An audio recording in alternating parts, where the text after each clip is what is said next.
Assalamualaikum, hai semua, selamat datang kembali di YouTube channel Apoteker Lestri. Video kali ini kita akan membahas tentang syarat-syarat perizinan untuk teman-teman yang ingin buka usaha toko obat. Udah lama Lestri tidak menyapa teman-teman semua dan mengupload video terbaru tentang dunia farmasi dan apoteker. Kali ini teman-teman jangan lupa tonton dari awal sampai akhir bagaimana sih cara mendirikan toko obat. Keep watching!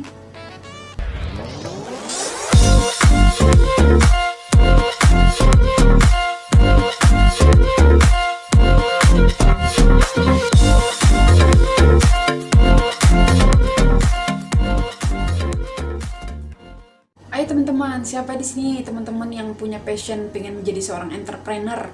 Teman-teman adalah tamatan jurusan farmasi, baik itu D3 farmasi, sarjana farmasi maupun apoteker. Nah, teman-teman pengen menjadi seorang entrepreneur di jurusan ini tapi punya modal yang sedikit ataupun punya modal yang banyak, ikutin terus video ini dari awal sampai akhir agar teman-teman mengerti syarat-syarat izin untuk mendirikan toko obat tersebut. Ceritanya teman-teman ya, sebenarnya mungkin sebagian orang di luaran sana pengen membuka usaha toko obat, tapi mungkin ada sebagian dari mereka yang berpikiran bahwa mungkin butuh modal yang sangat besar untuk membuka usaha apotik ataupun toko obat. Nah, teman-teman perlu ketahui untuk saat ini itu sangat berbeda dengan tahun-tahun dulu yang sebelumnya, bahwa perizinan itu membutuhkan biaya yang sangat besar. Jadi sekarang perizinan itu sangat gampang sekali teman-teman. Jadi jika teman-teman tahu, teman-teman bisa menanyakan ke organisasi terdekat, baik itu Ikatan Apoteker Indonesia ataupun PAVI. Teman-teman pengen membuka usaha di bidang farmasi, konsultasi kepada mereka.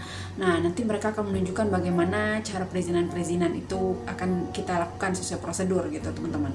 Jadi untuk modal itu sebenarnya untuk perizinan tidak begitu banyak memakan biaya ya, tapi kita cukup memperbanyak untuk pengadaan saja. Jadi pengadaan modal tempat dan modal barang-barang atau produk-produk yang akan kita jual.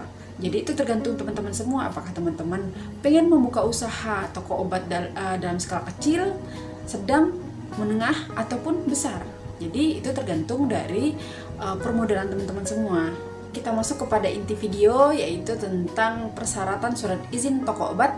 Nah teman-teman, mohon bantu untuk like, share, dan subscribe YouTube channel saya biar saya terus semangat untuk mengupload video dan memberikan informasi-informasi yang menarik kepada teman semua tentang dunia farmasi dan apoteker. Terima kasih. Nah, untuk toko obat dan apotik itu teman-teman harus tahu perbedaannya dulu ya teman-teman. Udah ada di video saya sebelumnya tentang apotik.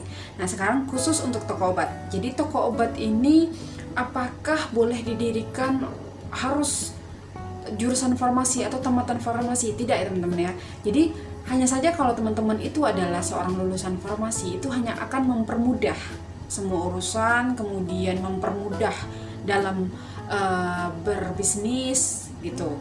Sedangkan untuk pemilik yang bukan jurusan farmasi itu bisa saja, tapi tetap saja penanggung jawabnya adalah tamatan farmasi. Jadi kalau toko obat, khusus toko obat itu tamatan atau jurusan yang bisa menjadi penanggung jawabnya itu adalah D3 farmasi ataupun sarjana farmasi. Nah, dulu itu ada namanya SMF, Sekolah Menengah Farmasi, tapi sekarang sudah tidak diperbolehkan lagi dan sudah tidak dikeluarkan izinnya lagi untuk menjadi penanggung jawab sebuah toko obat. Jadi minimal D3 farmasi gitu teman-teman. Nah, beda halnya dengan kalau teman-teman pengen buka apotek. Nah, itu penanggung jawabnya adalah apoteker. Jadi teman-teman, untuk setiap daerah tempat akan kita lakukan pengurusan perizinan ini itu beda-beda istilahnya teman-teman ya. Jadi ada di kota atau kabupaten itu beda-beda istilahnya. Kalau di kota bisa jadi istilahnya di tempat teman-teman itu DPMP-TSP, Dinas Penanaman Modal dan Pelayanan Terpadu Satu Pintu, atau teman-teman di daerah mungkin namanya UPT, Unit Pelayanan Terpadu. Pokoknya di sini intinya adalah perizinan itu untuk masing-masing daerah istilahnya bisa berbeda-beda. Kemudian kita pasti akan mengurus semua perizinan itu di instansi satu pintu, jadi pelayanan terpadu satu pintu gitu. Jadi teman-teman bisa tanyakan ke organisasi farmasi terdekat ya, baik itu IAI atau PAVI di daerah teman-teman, kemana sih saya bisa mengurus izin-izin ini gitu. Jadi cukup mudah. Jadi sekarang ada juga daerah yang perizinannya itu secara online. Jadi upload semua dokumen, kemudian baru nanti akan disurvei dan semuanya itu bisa melalui online gitu. Kemudian lagi teman-teman yang bukan tamatan atau jurusan farmasi yang pengen membuka usaha toko obat tadi ya teman-teman, jangan berkecil hati. Hanya saja perbedaannya di sini adalah teman-teman harus mengeluarkan sedikit modal juga untuk membiayai atau menggaji ya teman-teman. Jadi menggaji jasa penanggung jawab. Jadi karena penanggung jawabnya ini adalah harus orang farmasi, maka teman-teman mengeluarkan biaya lebih untuk membayarnya. Ini saya update di tahun 2021 teman-teman. Jadi sejauh ini perizinan yang masih diminta atau persyaratan yang diminta oleh perizinan tersebut seperti yang akan saya sebutkan nanti. Jadi saya akan sebutkan poin per poinnya. Teman-teman bisa mempersiapkan dokumen-dokumen tersebut, kemudian mempermudah teman-teman melakukan pengurusan perizinan. Karena kadang ada sebagian orang itu memikirkan bahwa ribet mengurus perizinan, dokumen ini, dokumen itu. Tapi jika semuanya teman-teman emang sudah punya dan sudah persiapkan dengan matang, maka itu semua akan mudah. Jadi perizinan itu akan mudah dan bisa jadi dalam 1 bulan semuanya sudah selesai. Yang pertama, teman-teman harus siapkan yang namanya surat permohonan. Jadi surat permohonan ini biasanya format terlampir ya teman-teman. Jadi kalau teman-teman datang ke perizinan terpadu di daerah teman-teman minta untuk mengurus izin toko obat, nanti teman-teman akan dikasih kopian lembaran berupa surat permohonan yang teman-teman isi datanya dan ditandatangani beserta materai. Dan poin kedua ini adalah dokumen tentang tenaga teknis kefarmasian, atau yang secara awamnya mungkin teman-teman akan kenal penanggung jawabnya adalah asisten apoteker. Jadi khusus toko obat seperti yang saya sebutkan tadi, bahwa penanggung jawabnya adalah asisten apoteker minimal D3 farmasi. Nah teman-teman harus mempunyai dokumen-dokumen lengkap. Jika teman-teman bukan orang farmasi, maka teman-teman akan merekrut orang untuk sebagai penanggung jawab, dan teman-teman harus memiliki dokumen-dokumennya. Apa saja dokumennya? Itu termasuk dalam fotokopi KTP dari penanggung jawab tersebut, kemudian ijazah dari penanggung jawab tersebut ya. Kemudian juga teman-teman membutuhkan surat tanda registrasi tenaga teknis kefarmasian. Jadi penanggung jawab yang teman-teman rekrut itu juga harus telah mempunyai STRTTK yang aktif. Baru nanti dia akan mengurus SIKTTK atau surat izin kerja tenaga teknis kefarmasian. Nah, jadi kalau satu ini teman-teman tentang dokumen asisten apotekernya sudah didapat, ini juga selanjutnya akan mempermudah pengurusan izin untuk poin selanjutnya. 3, itu adalah fotokopi KTP pemilik. Jika teman-teman adalah jurusan farmasi dan ingin membuka usaha tentang usaha toko obat ini, maka teman-teman harus sebaiknya mempunyai fotokopi KTP tempat teman-teman berdomisili. Tapi jika tidak, maka teman-teman akan dimintai surat keterangan domisili.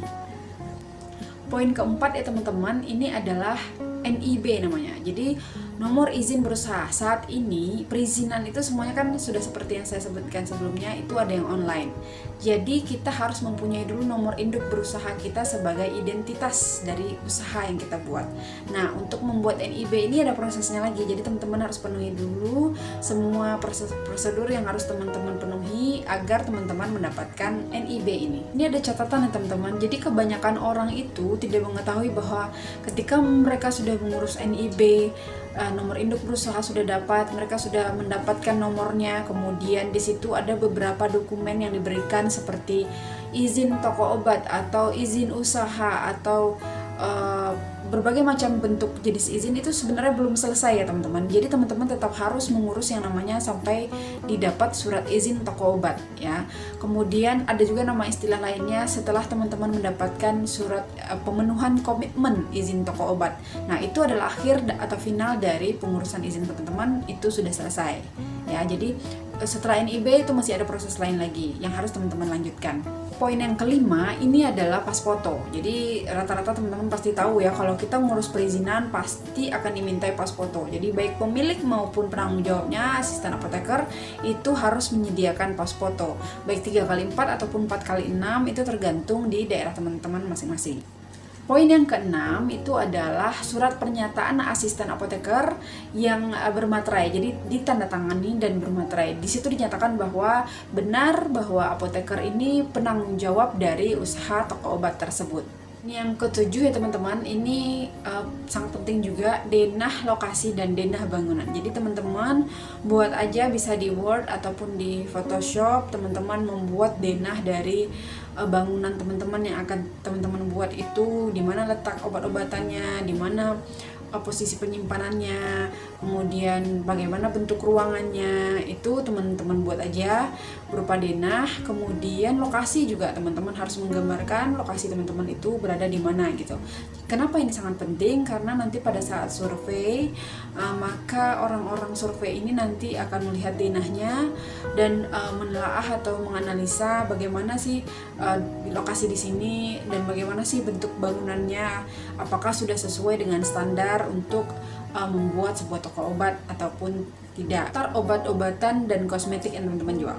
Jadi apapun yang berupa obat-obatan, vitamin, suplemen, kosmetik yang teman-teman jual, ya perencanaan yang ada itu teman-teman aja teman-teman buat berupa daftar. Yang ke-9 ini kita juga nanti dimintai fotokopi sertifikat tanah atau hak milik bangunan atau perjanjian sewa menyewa. Jadi kalau teman-teman sewa tempat, kontrak di sebuah tempat, maka teman-teman juga harus mempunyai surat perjanjian sewa menyewa. Jadi kalau teman-teman milik sendiri, itu sertifikat atau surat hak milik sendiri juga nanti dimintai sebagai dokumen untuk pengurusan perizinan ini. 10, teman-teman selanjutnya harus meminta rekomendasi dari organisasi profesi.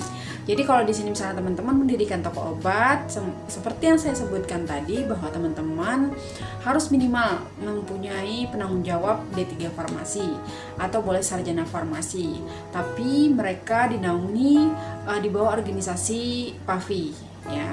Nah, maka teman-teman harus memintai surat rekomendasi dari organisasi tersebut. Untuk yang terakhir, nah di sini juga diperlukan rekomendasi dari Dinas Kesehatan. Rekomendasi dari Dinas Kesehatan ini teman-teman jadikan juga sebagai syarat dalam pengurusan izin di DPMPTSP tersebut. Setelah semuanya lengkap, jadi tadi ada lebih kurang 11 poin ya teman-teman ya. 11 poin ini lengkap, teman-teman ajukan, itu akan sangat mempermudah nanti untuk dilakukan pensurveian, kemudian dikeluarkan surat izin toko obat. Nah, mungkin dalam waktu 1 bulan teman-teman sudah bisa memegang surat izin toko obat teman-teman dan sudah bisa beroperasional secara legal. Catatan juga ya teman-teman, bahwa untuk persyaratan ini bisa saja terjadi perubahan, penambahan atau pengurangan sesuai dengan poin yang saya sebutkan. Nah, tetapi semua itu tetap mengacu kepada peraturan perundang-undangan yang berlaku. Jadi teman-teman kalau bingung bagaimana cara mengurusnya, teman-teman datangi aja pelayanan terpadu satu pintu di daerah teman-teman, nanti pasti teman-teman akan diarahkan. Nah, kebetulan di kota saya sendiri itu sudah sangat mudah sekali untuk melakukan pengurusan izin, karena juga sudah punya mall pelayanan publik. Jadi di situ tuh seperti mall yang kita bisa mengurus semua izin. Jadi seperti mall, kemudian sudah banyak izin-izin yang bisa kita urus di situ. Dan ada juga terkadang organisasinya juga sekalian sudah berada di mall pelayanan publik tersebut. Jadi sekalian teman-teman satu tempat sudah bisa mengurus beberapa izin yang teman-teman inginkan. Teman-teman, saya rasa sudah cukup lengkap penjelasan saya tentang persyaratan izin dokumen untuk toko obat ya teman-teman ya. Jadi untuk kalian yang masih ragu-ragu untuk mengurus izin atau sudah prepare dengan sebaik mungkin, teman-teman jangan lupa tetap cek dokumen-dokumen sebelum melakukan perizinan, sebelum melakukan pengurusan perizinan, agar teman-teman nanti tidak bolak-balik untuk memenuhi dokumen lain yang kurang lengkap gitu.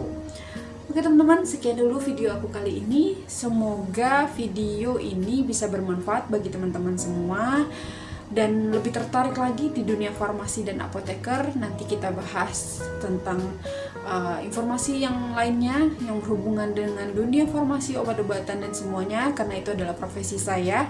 Jika teman-teman ada pertanyaan ataupun ada tanggapan dan masukan, silahkan komen di kolom komentar saya.